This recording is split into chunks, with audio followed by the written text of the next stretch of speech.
салом дӯстон, баъди баромади таърихӣ дар ҷоми осиё шербачаҳои ҷасури тоҷикро дар фурудгоҳ бо ифтихори саимона ва тамоми санъат пешвоз гирифтанд, зеро онҳо арзандаи дилхоҳ пояндоз ва эҷоди достонҳои бузург аст. Баромадан ба даври чорякниҳоии ҷоми осиё як комёбии назараси футболи тоҷик аст.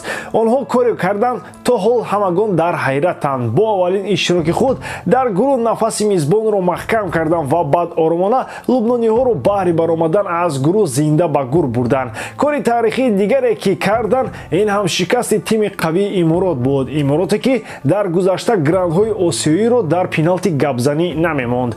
Дар ин видео мо атрофи пешвозгирии футболбозон ва ояндаи онҳоро чӣ интизор аст суҳбат мекунем. Лайки қиматбоҳои худро гузоред то ин ки видео ба нафарони бештар паҳн гардад. Дӯстон, Премьер-лигаи Англия дар ҷӯшу хуруш аст ва моро дар бозии марказӣ рақобати Арсенал бо Ливерпул интизор мебошад. Шогирдони клуб дар ҳолати хуб қарор доранд ва намехоҳанд хол аз даст диҳанд. Оё лондониҳо дар майдони худ метавонанд ғолиб бароянд? Тамошои рақобатро бо 1x бозам ҷолибтар кунед. Дар он ҷо регистратсияи осон, пур кардани маблағ аз тамоми гӯшаву канори дунё, вале аз ҳам муҳим, бонус то ҳаҷми $100 дар аввалин пардохт бо промокоди AMG 0777 ссилкаи бозӣ дар комментарияи ин видео.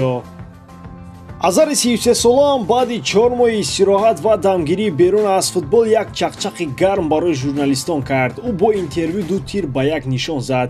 Ҳам бори дигар аз зинда будани худ дарак дод ва ҳам чанд сирри асрори худро ба дигарон ошкор кард. Беҳтарин бозингари чемпионати Фаронса дар соли 2011 ва афсункори асосӣ дар Челси Эден Азар аз Белгия дурустам кард ки барояш дуру дароз хомӯш будан намезебад. Инам албатта азаре аст ки дар Челси шоҳ буду дар Реал гадо шуд. Новобаста аз ин назар мегӯяд дар бораи Реал орзу мекард, вале баъд маълум шуд ки даста барояш мувофиқ набудааст. Ба суол оиди муҳаббат нисбати Реал Азар чунин ҷавоб додааст: аз кӯдакӣ ба Зидан мухлис будам ва аз ин рӯ Реал дар дилам ҷо шуд. Варзишгоҳи Бернабеу, футболкаи сафед чизест ғайриоддӣ ва Реалро махсус менамояд. Вале агар ба гузашта нигарем, бароям дуруст наомад. Ҳатто услуби бозиаш бароям мувофиқ набуд. Вале ин орзуи ман буд. Ман наметавонистам ки бе бозӣ дар Реал карьераи худро ҷамъбаст кунам. Дар бораи қабул кардани талаботҳои дастаи шоҳона бошад, Эден чунин мегӯяд: чун ҳар вақта мехостам ҳамаро дигар кунам, ба дили худ кор кунам ва комёб шавам. Таърихи ман нишон медиҳад ки Реал аз ҳама бузургтар аст. Он ҷо бозӣ кардан мушкил аст. Мумкин ман зиёдтар тамрин мекардам, боз дар ҳолатҳои номувофиқ ҷароҳат мебардоштам. Ба майдон бармегаштам, вале ба ҳар ҳол дардро эҳсос мекардам. Аз ин рӯ худро маҷбур мекардам. мавсими дуюм ҳам нокомӣ насиби ман шуд. Анчелоти омаду омодагиҳо хуб шуд, вале баданам пур аз дарду ҷароҳатҳо буд. Гарчанде худро ба пеш медодам, ба худ равонан мотиватсия медодам, вале беҳуда. Дард баданамро сар намедод. мавқеи худро аллакай аз даст дода будам. вақте ба назди як нафар рафтам, фаҳмидам ки энергияи ман дар ҷои худ нест ва баданам дигар тоқати инро надорад. ҳамин тариқ баъди азоби сахт аз ҷароҳату дар собиқ нимҳимоятгари Челси ва Реал моҳи октябри соли 2023 бо футбол гудбай гуфт. Вале биёед андаке дар бораи нокомии ӯ дар Реал гап мезанем.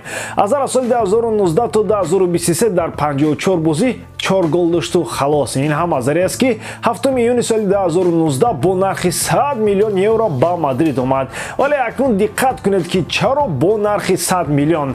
Зеро дар Челси нафари асосӣ буд ва омрҳо худ аз худ мегӯянд. 245 бозӣ ва 85 гол аз соли 2012 то 2019. ғайр аз ин 2 маротиба дар Англия чемпион шуд. Як бор дар Лигаи Аврупо зафар ёфт ва 3 бори дигар ҷомҳои англисиро соҳибӣ кард. Вале ин ҳама на барои он ки дастовардҳо дар Мадрид зуртар шаванд. Дар Реал танҳо рӯзҳои табобат дар шифохона зиёд шуданду халос. Азар бошад баъди дамгирӣ ҳамчунин дар бораи нафарони беҳтарин ҳам суҳбат кард. Баъди чанд фурсати истироҳат ва рафтанаш аз футбол, Азар гуфт ки танҳо Месси аз ӯ зур аст, зеро ӯ бузургтарин дар таърих мебошад. Роналдо бошад танҳо дастовардҳои аз ӯ бештар дорад, вале дар футбол ӯ аз Азар беҳтар нест. Ана ин ҷо ба назарам ба гуфти мардум Азар рӯша сиёҳ мекунад. Чӣ тавр туе ки аллакай дар 33 солагӣ шикасти ӯ рехтӣ, вале ӯ мардак дар 40 солагӣ ҳам дар ҷаҳон аз ҳама бештар гол мезанад. Хулас ки ягон зур нести ӯ, хай мумкин соати 2 шаб аз ӯ беҳтарин бошӣ.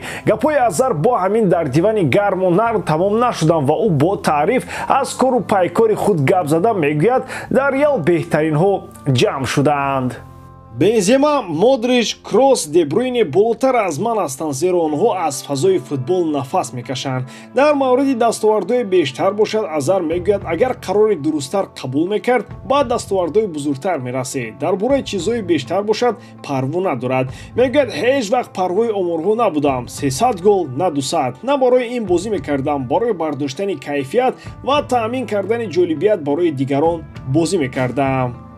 хулосаи гап, бори ин кайфиятро ҳам бардошта натавонисту аз болиштакҳои шифохонаи Мадрид безор шуд ва ахиран бо футбол худоҳофизӣ кард. Ин буд як шахсияте аз насли тиллоии Белгия, ки дар Челси Лил қаҳрамон буд, вале дар Мадриду мунтахаб баҳри гирифтани ҷоизаҳо дасташ нарасид. баъди оне ки Месси соли 2023 фақат барои гузариш ба Интер Майами ва ду бори дигар суратгирӣ бо Бекхем, натиҷаҳо дар чемпионати Фаронса дар муқоиса ба он ҷоизаҳои Сити албатта ҳеҷанд, аз ҷониби FIFA бори дигар беҳтарин бозингари соли 2023 дониста шуд. Сари хешовандони Холланд мисли банкаи тамад вайрон шуд. Ин ҷоиза ҳам чӣ тавре ба ҳама маълум аст, The Best ном дорад. Эрлинг дар соли 2023 бо Сити ва Пеп требл карда бошад, ҳам сӯяш ангушти миёна нишон дод шуд. Зеро Месси барои футболбозон ва FIFA ҳамеша беҳтарин аст. Ба ӯ овоз додан охир. Атрофи ин қазия 6 соату 5 соат ва бо мисоли Шаҳризода 1001 шаб ҳам агар қиссаи гиламандӣ кунанд, ҳеҷ чиз дигар намешавад. Барои ин чӣ кор бояд кард? Холланд бояд албатта ки дастаро иваз кунад. Бо Сити шайхона агар аз кӯи Қоф бо сайди калон ҳам биёӣ, намешавад, вале бо тими шоҳона бояд ки шавад.